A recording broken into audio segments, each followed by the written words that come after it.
Hello बच्चों, welcome to the official channel of Kota classes. और आज हम बात करेंगे इलेक्ट्रोस्टैटिक्स के एक बहुत ही इंपॉर्टेंट टॉपिक की, जो है कूलम्ब्स लॉ। तो देखिए, जो हमारा फर्स्ट ही यूनिट है क्लास 12 की इलेक्ट्रोस्टैटिक्स, उसके अंदर हम क्या पढ़ते हैं कि वो चार्जेस जो कि रेस्ट पे है।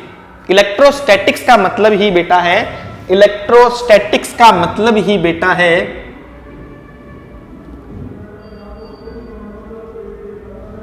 इलेक्ट्रोस्टैटिक्स का मतलब ही बेटा है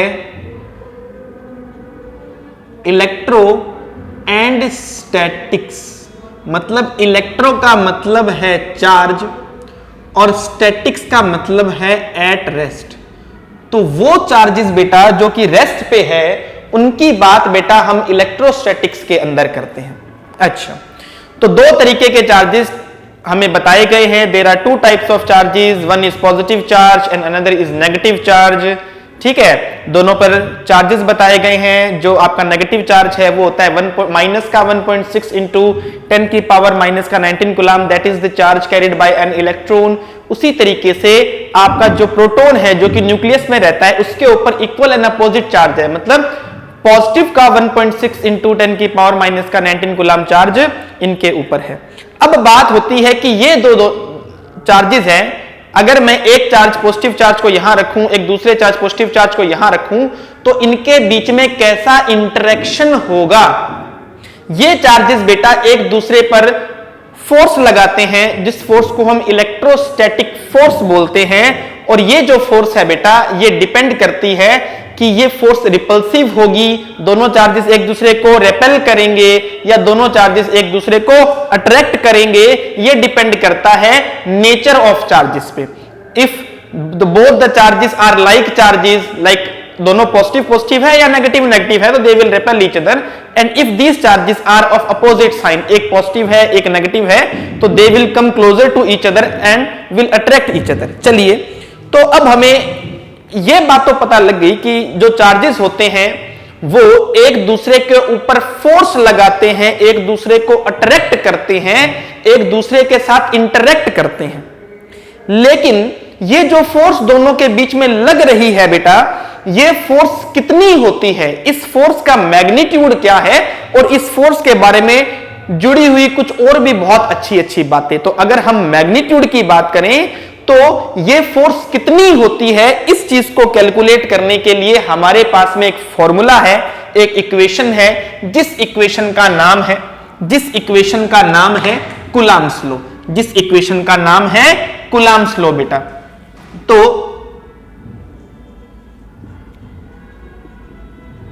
कूलम्ब्स लॉ, तो कूलम्ब्स लॉ बेटा क्या कहता है? कूलम्ब्स लॉ बेटा क्या कहता है कि अगर मेरे पास दो चार्जेस हैं, मान लीजिए एक ये चार्ज है, दिस इज प्लस का Q1, और इसके सेंटर से दूर बेटा एक और चार्ज रखा है प्लस का Q2। Both are, we are considering that both this charges are of same sign. So obvious ही बात है कि ये दोनों एक दूसरे को रिपेल करेंगे, और वो फोर्स ऑफ रिपल्शन कितनी होगी। तो मान लीजिए दोनों चार्जेस के बीच में जो डिस्टेंस है, that distance is r, these both the charges are separated by distance r। तो देखिए, ये जो फोर्स है, इन दोनों के बीच में लगने वाली जो फोर्स है, उसके लिए कूलम्ब्स लॉ कहता है कि the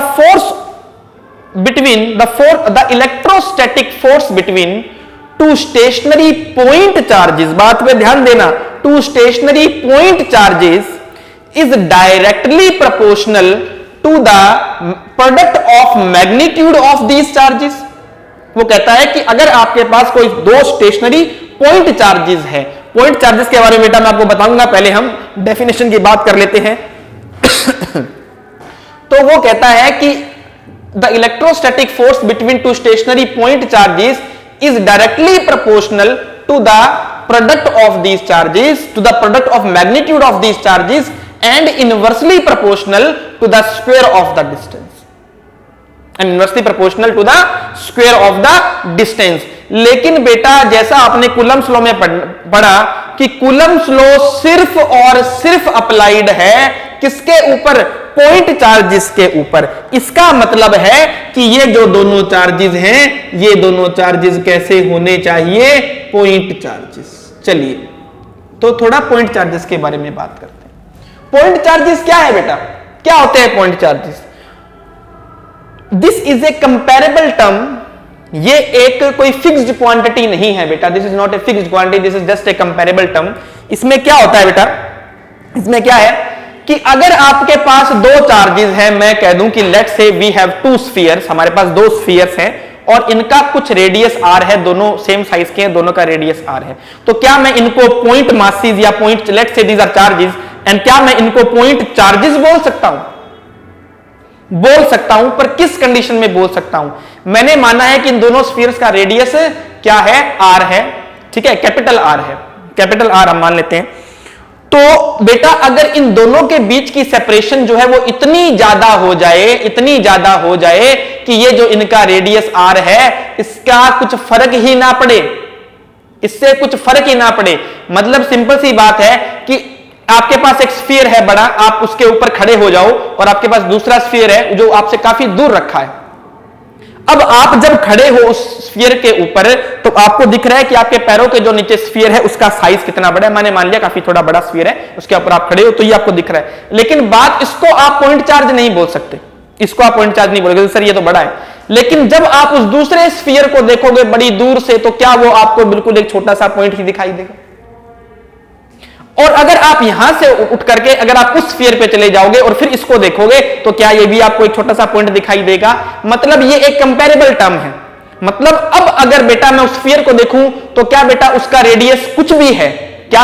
क्या मेरी कैलकुलेशंस में या मुझे कोई भी थोड़ा भी इंफ्लुएंस कर रहा है? क्या मेरी कैलकुलेशन को इंफ्लुएंस करेगा? नहीं करेगा, because this separation is so much कि यार उसमें थोड़ा सा रेडियस अगर ऐड भी करोगे माइनस भी करोगे तो क्या फर्क पड़ने वाला है? मतलब उनका जो साइज है वो बिल्कुल नेग्लिजिबल हो गया है। तो दो charges whose separation is greater than as compared to their dimensions, those charges या those masses can be considered as point charges या point masses। ये point masses वाला कंसेप्ट आपका ग्रेविटेशन में भी चलता है बेटा, because gravitational law is also applicable on point charges। चलिए तो अच्छा, तो ये point charges बेटा हमने समझ लिए। इसके बाद में हम बात करते हैं कि मैंने माना, सबसे पहले बात करते हैं इसके बारे में कि ये फोर्स कैसी है। ऐसा नहीं है बेटा कि ये मान लिए ये Q1 है, ये Q2 को रेपेल करेगा तो इस तरफ धक्का देगा, इस तरफ धक्का देगा, लेकिन ऐसा नहीं है कि ये जो Q1 है इस Q2 को ऐसे घुमा देगा या ऐसे घुमा देगा। अरे नहीं भैया, ऐसे घुमा देगा या ऐसे नहीं। कूलम्स लॉ के स्टेटमेंट में एक और लाइन भी लिखी हुई है कि this force can be attractive and repulsive depending upon the nature of the charges and always acts along the line joining the centers of two charges। ये फोर्स हमेशा उस लाइन के अलोंग लगती है जो लाइन इन दोनों charges के centre को क्या कर रही है? ज्वाइन कर रही है। मतलब अगर ये चार्जेस दूर दूर जाएंगे, अगर ये चार्जेस दूर दूर जाएंगे तो इसी लाइन के साथ साथ जाएंगे बेटा, इस लाइन के ऊपर ही रहेंगे, और अगर इनको पास पास आना होगा तो भी इस लाइन के अलोंग ही बेटा आएंगे। इसका मतलब मैं इस तरफ में लिख रहा हूं कि ये जो फोर्स है ये कैसी है, इस तरफ मैंने फोर्स लगाई, इस तरफ ये जो Q1 है इस Q2 पे फोर्स लगाएगा। Let's call it force on 2 due to 1, and Q2 जो है वो Q1 पे फोर्स लगाएगा। Let's call this force on 1 due to 2। तो सबसे पहली बात कि this is a central force, this is a central force. ये कैसी फोर्स है बेटा? ये कैसी फोर्स है? This is a central force. ये सेंटर टू सेंटर लगने वाली फोर्स है, this is a central force. ठीक है। दूसरी बात हम करते हैं कि ये जो फोर्स है, अगर आप लिखना चाहें तो आप लिख सकते हैं कि F12 जो होगी बेटा दोनों अपोजिट डायरेक्शन में है। तो अगर आपको यहां से आपको न्यूटन का थर्ड लॉ दिखाई दे रहा होगा कि ये इसके ऊपर जितनी फोर्स लगाएगा उतनी ये भी पलट करके इसके ऊपर उतनी फोर्स लगाएगा। इसलिए मैं लिख रहा हूं कि F12 is equal to negative of F21। दोनों फोर्सेज आर इक्वल बट इनका डायरेक्शन क्या है? अपोजिट है बेटा। और मैग्नीट्यूड की बात करें तो आप लिख सकते हैं F12 का magnitude is equal to F21 का मैग्नीट्यूड। बहुत इंपॉर्टेंट बात है बेटा, मतलब मैग्नीट्यूड वाइज दोनों फोर्सेस बिल्कुल बेटा बराबर है, लेकिन दोनों की डायरेक्शन कैसी है? अपोजिट है बेटा। ये बात अभी तक क्लियर हुई आप लोगों को? तो फिर हम क्या है टॉपिक में आगे चलते हैं। अच्छा, दूसरी बात एक और कि this force is a conservative force. ये फोर्स कैसी है बेटा? एक और बात इसके बारे में कि ये जो फोर्स है ये कैसी फोर्स है? This is a conservative force. This is a conservative force मतलब work done by this force और against this force will be path independent. ये फोर्स कैसी फोर्स है? Electrostatic force is a conservative force. Work done by the force और against the force will be बेटा path independent. बात समझ लीजिए अच्छी तरीके से। चलिए फिर आगे बात करते हैं इसके बारे में कि हमने बात की इसका स्टेटमेंट क्या कहता है। इसका स्टेटमेंट कहता है कि this force, this electrostatic force is directly proportional to the magnitude of product of both the charges. और क्या कहता है? और कहता है कि this force is inversely proportional to the square of the distance between them. फिर यह कहता है कि बेटा अगर मैं इस इक्वेशन को लिखना चाहूं तो क्या मैं इसे लिख सकता हूं? मैग्नीट्यूड Q1 Q2 अपॉन में R का स्क्वायर। और बेटा मैं प्रोपोर्शनलिटी का साइन हटाऊंगा, एक प्रोपोर्शनलिटी कांस्टेंट आएगा, K is a constant of proportionality. तो K क्या है मेरा? Constant of proportionality. तो बेटा जो K है ये किस किस पर डिपेंड करता है? ये डिपेंड करता है मीडियम बिटवीन टू चार्जेस, दोनों चार्जेस के बीच में जो मीडियम है। दूसरी बात है ये किस पर डिपेंड करता है? ये डिपेंड करता है system of units selected for the measurement of F, Q and R। मतलब अलग अलग सिस्टम में K की वैल्यू अलग अलग होने वाली है बेटा। इसके बाद में बात करते हैं बेटा कि स्टार लगाइए, यहां पे एक स्टार पॉइंट है। ये कहता है कि if the charges are in vacuum, अगर दोनों चार्जेस क्या है? वैक्यूम में है। दोनों चार्जेस क्या है? वैक्यूम में है। तो बेटा आप K को किससे रिप्लेस करते हो? V introduce a constant KE। हम एक कांस्टेंट KE हम इंट्रोड्यूस कर रहे हैं और ये जो बेटा हमारा कांस्टेंट है KE, इसको हम क्या बोलते हैं? इसको हम बोलते हैं, जो आपका KE है इसको हम बोलते हैं कूलम्ब्स कांस्टेंट। कूलम्ब्स कांस्टेंट या electrostatic force constant. Force constant, electrostatic force constant बेटा हम इसको बोलते हैं। चलिए इसके बाद थोड़ी सी आगे बात करते हैं। इसके बाद उसके बारे में KE के बारे में थोड़ी सी आगे बात करते हैं, ठीक है? इसके बाद थोड़ी सी हम आगे बात करते हैं इसके बारे में।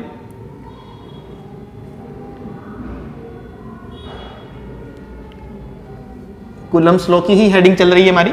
तो KE जो बेटा है आपका कूलम्ब कांस्टेंट, इसकी जो एक्चुअल वैल्यू है वो है 8.9874 इंटू 10 की पावर 9 न्यूटन मीटर स्क्वायर पर coulomb square. But for simpler calculations हम क्या करते हैं, जो KE की अप्रॉक्स वैल्यू है वो यूज करते हैं और ये है 9 इंटू 10 की पावर 9 न्यूटन मीटर स्क्वायर पर कूलम्ब स्क्वायर। तो बेटा ये आपके KE की अप्रॉक्स वैल्यू है। अच्छा जी, तो आपका जो बेटा फॉर्मूला है वो क्या बन जाएगा? वो आपका जो फॉर्मूला है, आपका जो कूलम्ब्स लॉ है वो क्या फॉर्म ले लेगा? वो हो जाएगा Fe equals to KE Q1 Q2 upon में R square and this is your Coulomb's law, this is your actual form of Coulomb's law. ये बेटा आपका कूलम्ब्स लॉ है, ये आपका कूलम्ब्स लॉ है बेटा। अच्छा, इसके बाद में हम बात करते हैं कि ये जो फोर्स है बेटा ये कैसी है force. This electrostatic force follows inverse square law. The electrostatic force follows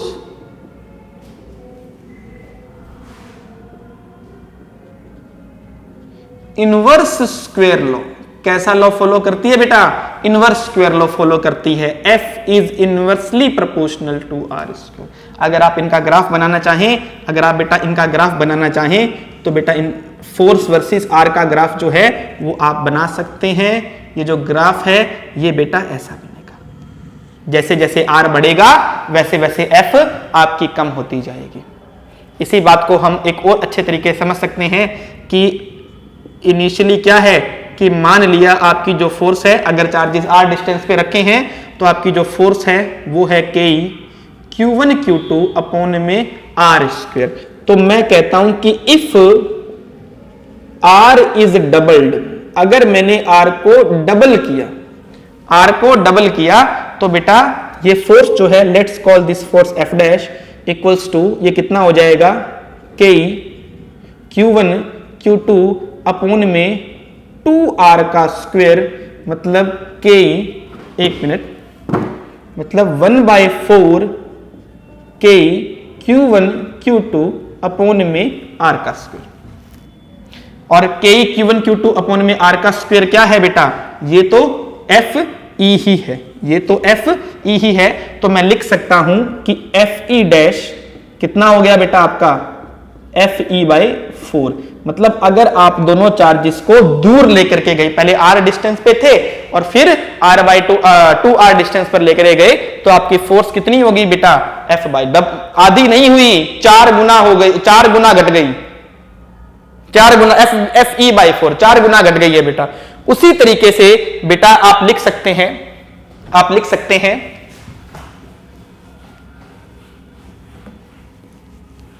आप लिख सकते हैं कि अगर मैं R को क्या कर दूं, अगर मैं R को क्या कर दूं, इफ R इज हाफ्ड, अगर R को आपने क्या किया है?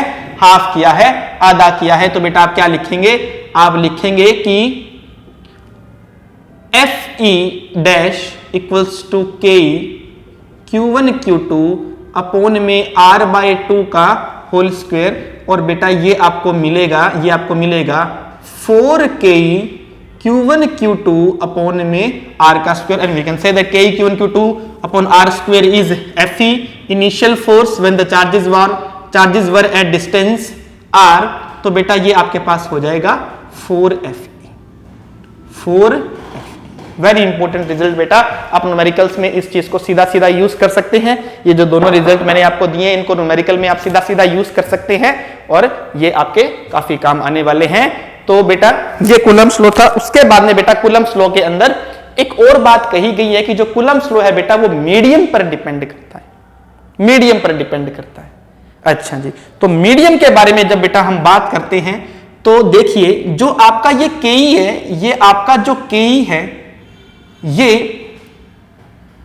बहुत कैलकुलेशंस के अंदर बहुत सिंपलर फॉर्म लेता है। अगर आप गाउस लॉ की बात करेंगे तो वहां पे आप गाउस लॉ के अंदर भी पढ़ते हैं कि Q अपॉन में epsilon not.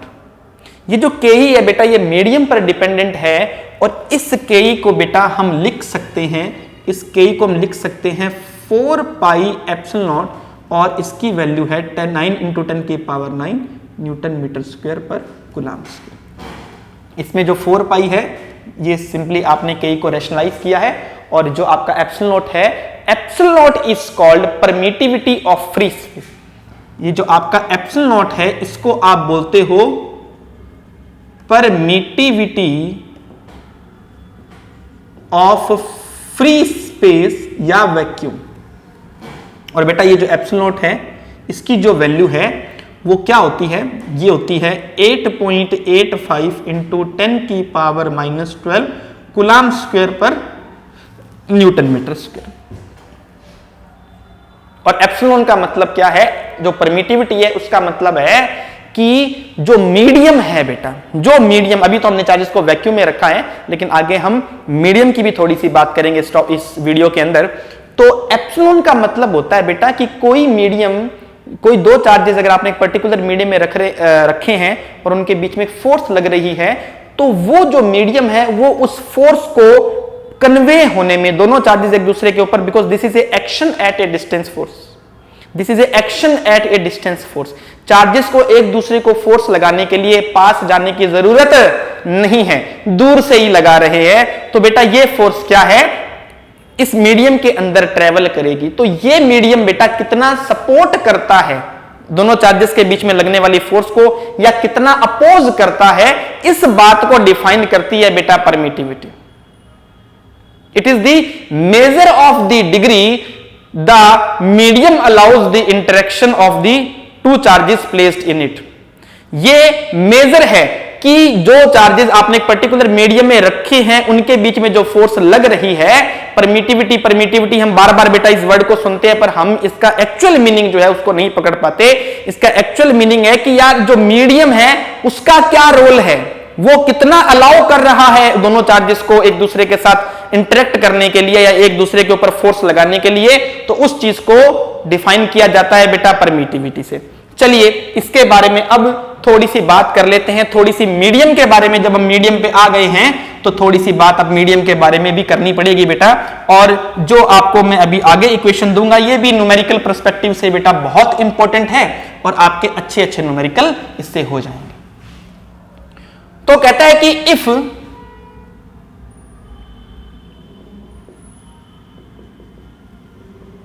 The charges are in vacuum, तो बेटा अगर चार्जेस वैक्यूम में है तो बेटा उनके ऊपर लगने वाली जो फोर्स है उसको हम क्या बोलते हैं, उसको हम बोल देते हैं कि के Q1 Q2 अपॉन में, या आप के का यूज मत करें, we will use 1/4 pi epsilon naught for the medium because charges are placed in vacuum, और वैक्यूम के लिए हम एप्सिलॉन नॉट यूज करते हैं, तो हम इक्वेशन को इस फॉर्म में लिख रहे हैं। अगर चार्जेस वैक्यूम में है तो बेटा जो आपकी फोर्स की इक्वेशन है वो ये रहेगी। उसी तरीके से if the charges are in a medium, अगर चार्जेस मीडियम में है तो बेटा आप लिख सकते हैं F medium equals to 1/4 pi epsilon Q1 Q2 upon में आर का स्क्वायर। और यहां पर बेटा जो एप्सिलॉन लिखा है this is called absolute permittivity of a medium. इसको आप एब्सोल्यूट परमिटिविटी, एक्चुअल में जो वैल्यू है, ठीक है, एब्सोल्यूट परमिटिविटी हम इसको बोलते हैं। तो बेटा देखिए अगर मैं F अपॉन में F मीडियम का रेशियो निकालूं, अगर मैं F अपॉन में F मीडियम का रेशियो निकालूं तो बेटा मुझे क्या मिलेगा, हम लिख सकते हैं 1/4 pi epsilon not Q1 Q2 upon में आर स्क्वायर, और अपॉन में बेटा 1/4 pi epsilon Q1 Q2 upon में आर स्क्वायर। तो बेटा इसको चाहे आप FE यूज कर लीजिए या FM यूज कर लीजिए। FE अपॉन में FM बेटा जो आपके पास आएगा ये आएगा एप्सिलॉन अपॉन में एप्सिलॉन नॉट, एप्सिलॉन अपॉन में एप्सिलॉन नॉट बेटा। और ये जो बेटा एप्सिलॉन एब्सोल्यूट परमिटिविटी अपॉन में परमिटिविटी ऑफ फ्री स्पेस का जो रेशियो है इसको आप बोलते हो बेटा relative permittivity of a medium, इसको आप बोलते हो बेटा relative permittivity of a medium. बहुत इंपॉर्टेंट इक्वेशन है, आपके अच्छे अच्छे न्यूमेरिकल्स जो है बेटा वो इस इक्वेशन से सॉल्व हो जाएंगे। FE अपॉन में F मीडियम का जो रेशियो है वो किसके बराबर है, absolute permittivity of a medium upon में relative permittivity of free space, और बेटा इसी को आप बोलते हो relative permittivity of a medium. Vacuum के लिए बेटा एप्सिलॉन आर की फॉर वैक्यूम, एप्सिलॉन आर की जो वैल्यू है वो 1 होती है, इसको भी आप याद रख सकते हैं। तो बेटा ये आपका पूरा कूलम्ब्स लॉ था जिसके अंदर मैंने आपको चार्जेस फोर्स दोनों चार्जेस के बीच में इंटरेक्शन बताई, कैसी फोर्स है, नेचर क्या है, कैसे कन्वे होती है, कैलकुलेट करने का तरीका क्या है। उसके बाद में बेटा ये जो फोर्स है ये किस चीज पर डिपेंड करती है, मीडियम पर डिपेंडेंट है। आप क्या करते हो, के को यूज करते हो वैक्यूम के लिए, और के को हम रैशनलाइज करके 1/4 पाई एप्सिलॉन नॉट लिखते हैं, वेयर एप्सिलॉन नॉट क्या है, आपका परमिटिविटी ऑफ फ्री स्पेस है। फिर हमने मीडियम के बारे में भी जाना बेटा, और मीडियम का क्या इफेक्ट पड़ेगा बेटा इस फोर्स के ऊपर, ये जो इक्वेशन है इससे आप बिल्कुल बढ़िया तरीके से पता कर सकते हैं। अगर न्यूमेरिकल आता है तो बढ़िया तरीके से सॉल्व करिए बेटा। That's it for today. अगर आपको ये वीडियो अच्छी लगी तो बेटा हमारे चैनल को सब्सक्राइब करिए, लाइक करिए, ज्यादा से ज्यादा शेयर करिए और ऐसे ही इंटरेस्टिंग वीडियोस के लिए बेटा हमसे जुड़े रहिए। All the very best. Thank you.